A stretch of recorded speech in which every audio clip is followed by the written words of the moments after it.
자, 그 다음 얘기는 아까 했던 거고요. 처음에 트럼프 중동에 투자 많이 했다 했는데 거의 백악관에서 나온 투자 이거 보니까 2배로 뻥튀기 된 거. 실제 그렇게 많이 투자한다고 한 것도 아닌데 또 뻥튀기 하고 있다는 얘기고요.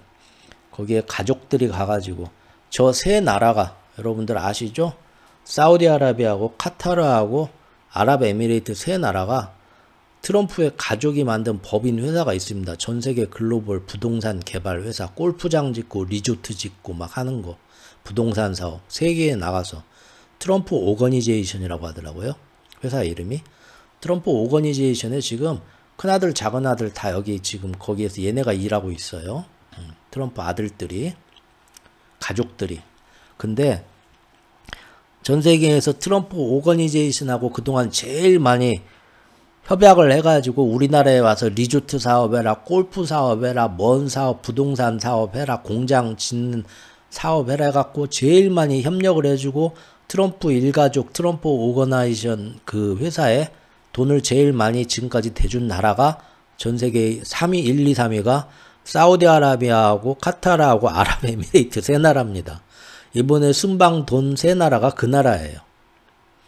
트럼프 일기 때부터 트럼프 가족 사업에 제일 많이 돈을 대주고 제일 많이 자기 나라 와서 부동산 사업하게 만들어주면서 트럼프 일기 때부터 자기들 중동에 유리하게 뭐든지 해달라 해갖고 그 대가를 받아가던 나라예요. 그래가지고 여러분들도 아시죠? 트럼프 일기 때 그 스캔들이 러시아 스캔들이 하나가 있고 사우디 스캔들이 하나 있잖아요. 두 개가 제일 컸잖아요. 부정, 부패, 비리 그런 걸로. 이번에 간 것도 거기에 제일 많이 돈을 대준 세 나라에 가서 니들 나라가 원하는 거 최대한 해줄 테니까 이번에도 우리한테 제일 많이 해달라. 그리고 이번에 데이터 센터뿐만 아니라 여기 지금 보면은 아무튼 트럼프한테 제일 개인적으로 돈을 많이 지금 대주고 트럼프 가족 사업을 도와주는 세 나라입니다. 지금 이 중동 세 나라, 사우디, 카타르, 아랍에미레이트가요. 예. 비트코인도 지금 문제가 되죠. 전에 한번 말씀드렸고요. 예. 이번에도 뭐 이란하고 뭐 핵 협상 뭐 잘 됐다, 조만간 잘 될 것 같다 이런 얘기 중동 순방하면서 퍼뜨렸죠. 재밌는 건 그 다음날 바로 이란에서 반박 기사가 나왔죠. 트럼프가 이란하고 핵 협상이 타결될 것이라고 자신했지만 하루 만에 이란에서 이란 정부가 미국이 지금까지 이란에 직간접적으로 핵 협상과 관련해서 어떤 서면 제안도 우리한테 한 적이 없다. 이렇게 반박을 했습니다. 세계가 미국에서 계속해서 받는 메시지가 혼란스럽고 모순적이다. 하지도 않은 말을 했다고 거짓말을 하고 다닌다. 트럼프가 지금 이란에서 이렇게 얘기를 하고 있다고 하고요. 여러분 이거 아세요? 이제는 요거 제가 예전부터 미국판 시오니즘이라고 해서 트럼프 마가파에 근본적으로 그 백인 기독교 우월주의가 인종주의가 깔려 있다고 말씀을 드렸었죠. 그 몇 달 전에 그런 얘기를 할 때는 그런 얘기 나오는 기사가 없었어요. 그러니까 여러분들도 들으시면서 이게 맞는 말인가? 좀 의아하셨을 건데 이제는 점점 그런 얘기가 뉴스에 나오죠. 이게 지금 언제적 뉴스냐면 트럼프 행정부로부터 5일 전 뉴스예요. 5일 전 뉴스. 이게 지금 무슨 얘기냐면 미국에 들어온 유학생이나 외국인 심지어 영주권자를 가진 사람들도 아시아인이거나 다른 나라의 다른 인종이면은 과거의 모든 행적까지 다 드러내가지고 영주권을 박탈하거나 재입국을 힘들게 하거나 혹은 외부로 다 추방하거나 지금 그러고 있습니다. 원래는 유학생들, 미국에 공부하러 가는 유학생들, 그래갖고 미국에서 대학 졸업하고 연구소나 그런 데 취직한 아시아 인력들까지 다 쫓아내려고 했었는데 그거 처음에 빅테크 수장들이 가서 막았죠. 예. 일론 머스크도 가서 막았고 마이크로소프트가 가서 막았고 뭐라고 했냐면은 만약에 걔네들 다 쫓아내면 지금 미국에서 과학을 연구하고 IT를 연구하는 인력이 없다. 대학 아무리 좋은 대학 다 돌아도 그만한 인재가 없다. 올 수도 판다. 해가지고 걔네들에 대한 뭐 유학 비자나 뭐 이런 거는 그때 안 맞기로 했어요. 하지만 그 외에 모든 다른 나라 인종은 다 지금 쫓아내고 있는데 남아공에서 남아프리카 공화국 아시죠? 아프리카의 맨 남쪽 끝인데 옛날부터 백호주의, 백인 우월주의, 인종차별이 어마어마하게 심했던 나라죠. 그래서 그게 그 유명한 인권운동가 누가 있습니까? 노벨 평화상 받은 넬슨 만델라가 있잖아요. 넬슨 만델라가 노벨 평화상 받고 거기에서는 아직도 옛날처럼 흑인들에 대한 인종차별, 그냥 단순한 인종차별이 아니라 미국의 60년대 때처럼 모든 재산권, 사회의 모든 이 적용되는 거나 경제나 문화나 학교 공부나 교육이나 이런 데서 모든 제도적인 차별이 그대로 존재하는 나라잖아요. 남아공이. 미국의 60년대와 같은 게 지금까지도 계속 존재하는 나라입니다. 그래서 그 나라에 있는 백인들이 모든 재산권을 다 가지고 있어. 그 나라 땅의 막 대부분을 다 가지고 있고 그래요. 법적으로. 원래 옛날부터 그 땅의 주인이었던 흑인들은 다 그런 조건도 없고 말도 안 되는 일 진짜 많이 벌어진 나라죠. 근데 거기가 최근에 이제 그런 게 많이 줄어들게 되면서 아파르트 헤이트라는 게 있거든요. 아파르트 헤이트가 폐지된 이후로 뭐라고 해야 됩니까? 그런 백인들에 맞게 불공평하게 모든 그 제도들이 된 거를 되돌리자라는 거거든요. 아파르트 헤이트가 그 백인들한테 그 유리한 식으로 다 제도가 돼 있던 인종차별적인 거였는데 그 아파르트 헤이트를 폐지하자 해가지고 폐지하고 아직도 남아프리카 공화국의 인구가 백인이 7%밖에 안 되는데 농지의 절반을 보유하고 있답니다. 그래서 이거를 예전 농지의 진짜 주인인 아프리카 주민들한테 나눠주자라는 토지 수용법을 만들었는데 예전부터 트럼프는 이런 거를 싫어했었고요. 그리고 이제 여기서 자기들이 박해를 받았다. 이 남아공에서 오히려 역차별을 받았다 해서 남아공에 사는 이 백인들이 미국으로 난민 신청을 해서 들어왔답니다. 근데 요새 이 트럼프 정권의 이민 정책 때문에 난민을 안 받아주고 있죠? 전 세계에서 미국으로 건너온 난민들을 다 쫓아내고 안 받아주고 있고 법까지 다 바꿔가지고 요새 그러고 다시 국경 밖으로 쫓아내고 있단 말이에요.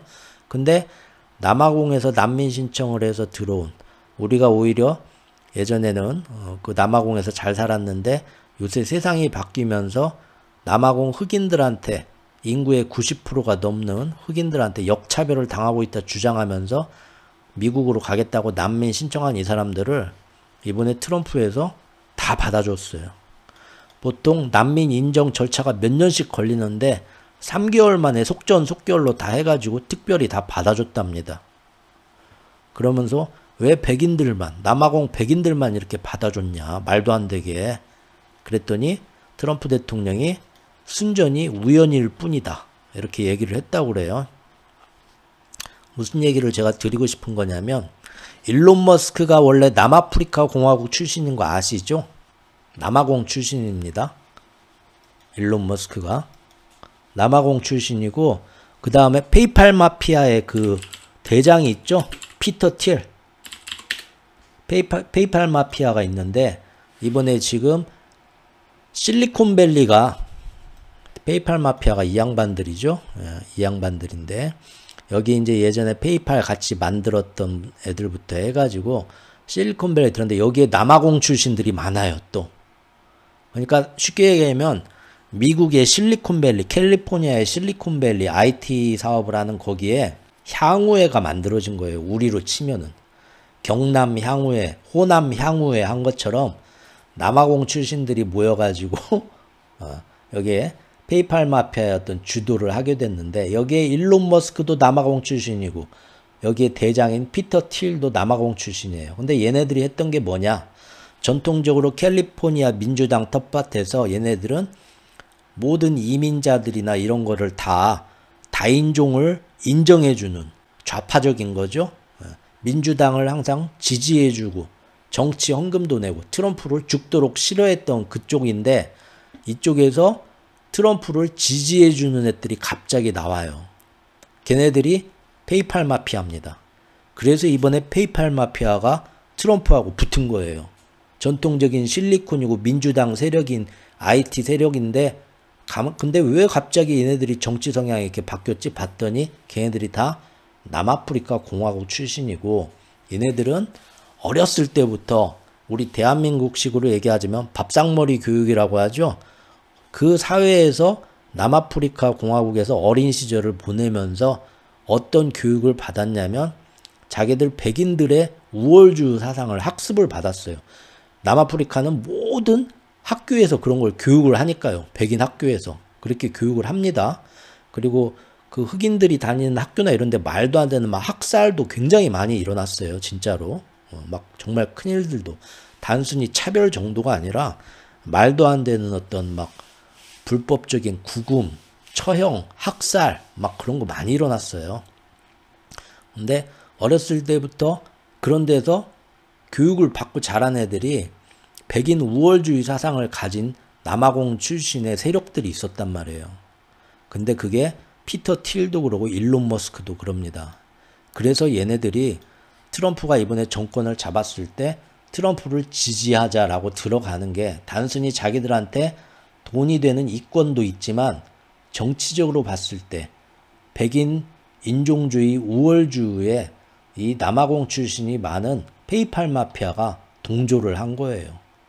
자기들이 미국 와가지고 자기들도 이민자 출신이지만 제일 싫어하는 게 백인들 말고 흑인이나 다른 여러 가지 열등한 인종들이 똑같은 대접을 이게 지금 말이 안 된다고 생각을 했는데 이게 서로 맞은 거죠. 그래서 보면은 일론 머스크도 예전에 트럼프 막 그 지지 연설을 해주면서 나치식으로 이렇게 가슴을 치면서 이렇게 인사하는 거 봤죠? 이게 바로 페이팔 마피아가 남아공에서 남아프리카 공화국에서 자기들만의 어떤 그 백인 신나치주의에서 흔히 그 남아프리카 공화국의 흑인들만 다니는 학교나 지역에서 무슨 인종 테러를 KKK단처럼 하면서 했던 그 백인 과격주의자들이 취하던 행동이에요, 이게. 그거하고 연결이 돼요. 그러니까 사실은 이런 거 보면 남아공 출신의 피터 틸이나 일론 머스크도 사실은 미국에 와서 그동안 숨기고 있었지만 자기 뿌리인 고향에서 어렸을 때부터 이런 걸 보고 듣고 자라고 세뇌를 받으면서 가슴속 깊이 인종 그 차별주의가 굉장히 깊이 뿌리 내리고 있는 사람들이라는 거죠. 그래서 트럼프한테 같이 손을 잡고 지금 이번에 같이 나온 겁니다. 그래서 이 얘기를 지금 왜 말씀을 드리냐면 그전까지는 이렇게 뉴스로만 나왔었어요. 남아공 출신의 페이팔 마피아들이 신나치주의, 백인 우월주의 그 KKK단처럼 그쪽의 애들인데 설마 미국에 와서도 그런 짓을 하겠냐 감히 했는데 트럼프가 나오게 되니까 이제 숨겨졌던 본성을 더 이상 숨기지 않고 나온 게 아니냐 이런 얘기가 나왔었거든요. 근데 설마 그럴까? 이때까지만 해도 저는 그렇게 생각을 했거든요. 근데 이번에 기사가 나왔는데 머스크의 그 XAI 있잖아요. 머스크 트위터 인수해서 만든 SNS X에 인공지능 있잖아요. 그록이죠, 그록. 그 XAI인데 여기에 지금 얼마 전에 한 달 전부터 한두 달 전부터 문제가 생겼었어요. 그게 뭐냐면 그 소셜미디어 X 사용자들이 이 인공지능 AI 에이전트한테 야구선수 연봉이나 만화 뭐 이런 시덥지 않은 질문을 하는데 그록이 괜히 남아공의 백인 학살 문제를 꺼낸다는 사실을 스크린샷과 함께 공유하면서 논란이 일어났다. 이게 무슨 얘기냐면 항상 이 남아공 출신들은 항상 그 자기들 다 그게 있잖아요. 우리나라 극렬 우파 좌파도 다 그러죠. 항상 자기들이 피해자로 당한 게 있거든요. 근데 여기서도 전 세계가 볼 때는 남아공의 이 과격파, 이 백인 인종주의자들이 흑인들을 아주 오랫동안 차별해왔다고 느끼지만 얘네들은 그만큼 또 안에서 흑인 놈들이 말도 안 되는 백인들을 공격을 했기 때문에 우리가 반격을 한 것이다 라고 교육을 받겠죠. 당연히. 그러니까 팔레스타인 어린 아이들과 민간인을 학살을 하면서도 그놈들이 얼마나 우리 이스라엘한테 못된 짓을 많이 했는데 그러니까 우리도 이렇게 하는 거야 라는 식으로 이스라엘 아이들이 어렸을 때부터 교육을 받잖아요. 그래서 우리가 좋아하는 원더우먼의 배우 겔 가도시죠. 이스라엘에서 어렸을 때부터 그런 교육을 사회에서 밥상머리 교육을 받고 나온 사람이에요. 우리 원더우먼 아가씨죠. 그래서 이 아가씨도 처음에 하마스하고 이스라엘하고 전쟁 터져가지고 하마스 막 민간인들을 폭격당해서 죽는데도 당해도 싸다. 그놈들은 원래 악마 같은 놈들, 사람 같지도 않은 놈들이야. 이런 얘기를 이 양반이 막 자기 SNS에 했어요.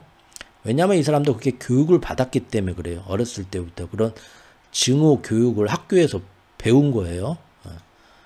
뭐 일론 머스크나 이런 애들도 어렸을 때 그 인성이 형성되는 과정에서 그런 걸 배웠겠죠. 근데 얘네들이 그때 받았던 게 왜 흑인 놈들한테 그렇게 해도 되냐. 흑인 놈들이 언제 한번 우리 백인들을 막 학살을 한 적이 있다. 자기들이 주장하는 사건이 있어요. 그래서 정말 저놈들은 같이 상종을 못할 놈이다라는 건데 언제부턴가 이 XAI, SNS 인공지능한테 만화를 물어보거나 야구선수 연봉을 물어보면서 쓸데없는 걸 질문을 하는데 갑자기 인공지능이 너 혹시 남아공의 백인 학살 문제에 대해서 알고 있니?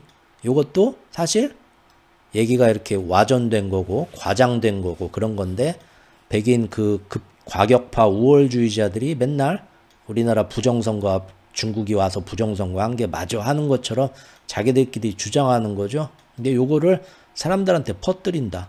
심지어 이 인공지능하고 자꾸 대화를 왜 갑자기 그런 얘기를 하냐 하고 말을 시켜보면 내가 이런 얘기를 너희들한테 언급하라는 지시를 누군가에서 받았다. 이런 얘기까지 하더라.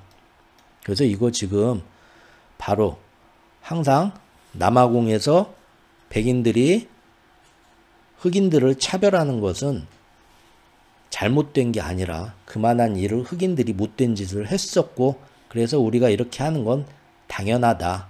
너희들한테 알려진 것과 다르다라고 사람들한테 인공지능을 이용하는 특히 어린 친구들한테 이런 일이 있었다라고 주입식 세뇌교육을 시키는 게 아니냐 인공지능이. 이게 지금 얘기가 많이 나왔었어요. 그동안 거기에 대해 답변을 안 하고 버티고 있다가 이게 이제 좀 문제가 커지니까 요즘 와서 인공지능이 조금 통제를 잘 안 된 것 같다. 앞으로 좀 더 인공지능을 잘 훈련시키겠다. 이런 식으로 지금 넘어갔다고 하는데 왜 갑자기 남아공의 백인 학살 문제를 인공지능이 얘기했냐. 그걸 우리가 보면 이런 게 있습니다. 페이팔 마피아 출신이 쉽게 얘기하면 캘리포니아 그 IT 실리콘밸리의 전통적인 민주당 다양한 인종주의나 이런 다원주의를 지원을 해야 되는데 여기에 향후회 같은 게 하나 생겼어요. 페이팔 마피아가 생겼는데 여기에 남아공 출신들이 많고 어렸을 때부터 남아프리카 공화국에서 크면서 백인 우월주의를 세뇌받은 친구들이 많은데 안타깝게도 피터 틸이나 일론 머스크가 그런 사람이에요. 그래서 예전에도 설마 남아공이 일론 머스크도 속에 그런 걸 숨기고 있을까 했는데 점점 시간이 갈수록 이렇게 일론 머스크가 만든 인공지능에서 남아공의 백일 학살 문제를 애들한테 이렇게 세뇌시키듯이 얘기를 하고 있고 점점 그런 게 요새 드러나고 있다. 참 안타까운 게 지금 전 세계에서 이런 인종차별, 파시즘하고 연결이 돼가지고 가장 그 자유민주주의의 대장이었던 미국에서 가장 큰 정권 권력을 잡고 있는 사람과 가장 사람들한테 영향을 많이 끼치는 사업가이자 인플루언서인 사람들조차도 이렇게 인종차별적인 생각을 뿌리 깊게 가지고 있는 사람들이라는 게 좀 그러죠 지금.